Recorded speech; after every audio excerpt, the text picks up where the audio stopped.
Hello and welcome to Faro Plane Spotter. Norwegian Airlines, officially known as Norwegian Air Shuttle, is a low-cost airline based in Norway. It was founded in 1993 and has grown to become one of the largest low-cost carriers in Europe.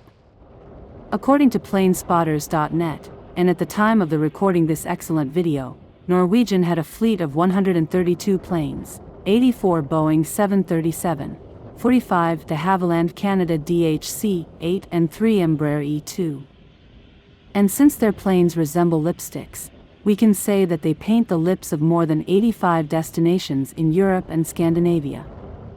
Reviews of Norwegian Airlines customer service can be, like some nut snacks, mixed, with some passengers praising their efficiency and others citing issues with cancellations and refunds.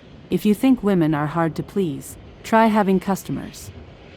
Norwegian has made commitments to reduce its carbon footprint, including investments in newer, more fuel-efficient aircraft.